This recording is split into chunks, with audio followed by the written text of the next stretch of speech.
There's something about narrative that kind of creates a more, that smoother space. Because, when we're like, in some kinds of discourses, when you're talking about the other or something, you just end up getting drawn into those striations, like that discourse kind of draws us into. I think it sounds like I wasn't there at the seminar, but it sounds like a safe place was created where the individuals present felt that they could share, even if it was a racist thought. And you asked, how can an individual share a racist thought but not be labeled or categorized as a racist? And in your situation where you spoke about the online community where people were posting anonymously, perhaps there was that freedom of judgment where if they shared their racist thought, there was a sense that they were not judged as a racist. And so they felt that free flow of, I can say what I want without the penalty of judgment or labeling. On an online environment where there's that, no verbal communication, where it's kind of dispassionate, you're just reading some text on a screen, but you don't know that the person on the other side of that is maybe crying or, shaking so badly that they want to say what they want to say. So that safe environment it's kind of dichotomous, because you can't have that environment, or you can have that environment online, but in an actual setting, it's difficult because the separation is not as easy to achieve. I would imagine if Juanita was there in person, it might have been a different, kind of narrative in response to that audience. Yeah, would she have felt safe, like she felt one-on-one with John? Would it have been the same story? No. And as narratives changed hour by hour, would the narrative have been the same even if she had been? She, in the video, I think, made it very clear how she saw herself and how she defined herself. So there was never like a question to who she was or anything like that. I did put some frames around this to start with, right?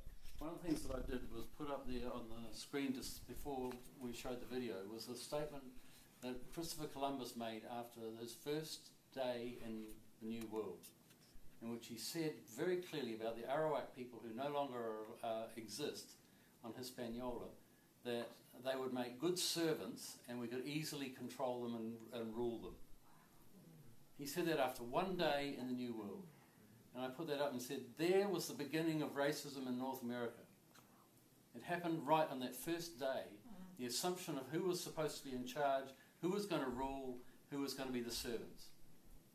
And I said, and the other thing that I tried to put in context of that was, we are all affected by that. It's not like some people get affected by it and others don't.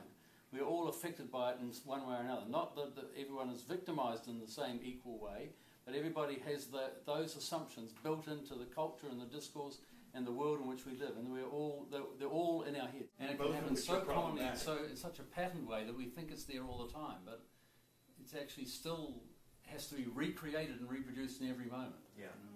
I was not there for that pizza narrative, but I've been to a number of them.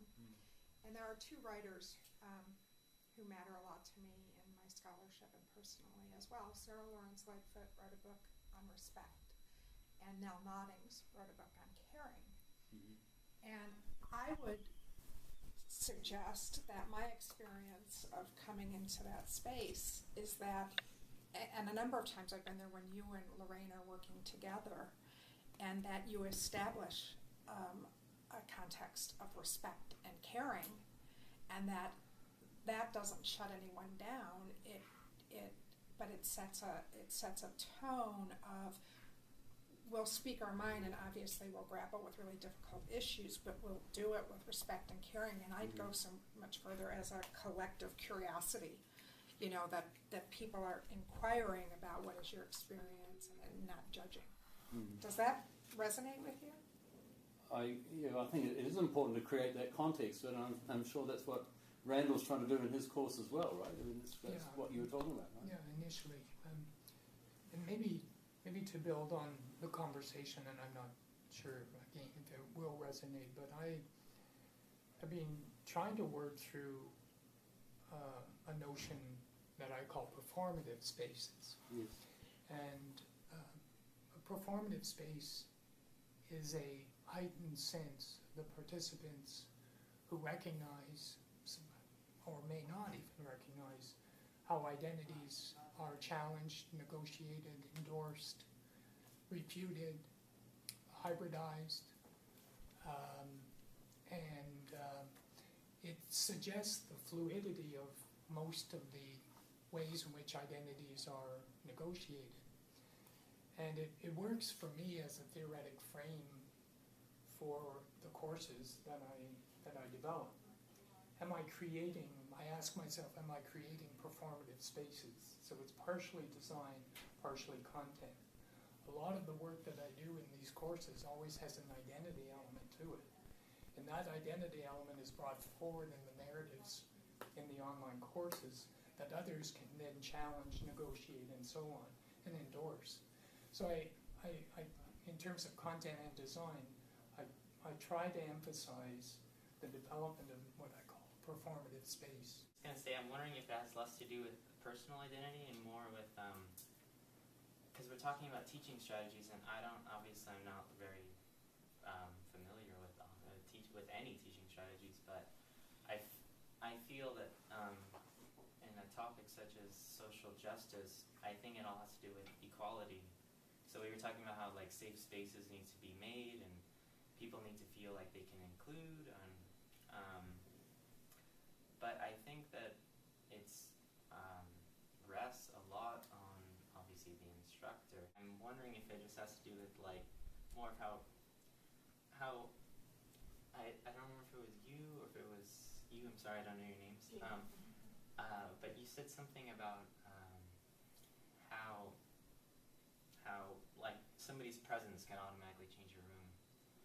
So like if let's say the president of the college walked into the room, I'm sure everybody would, at least look over here or something.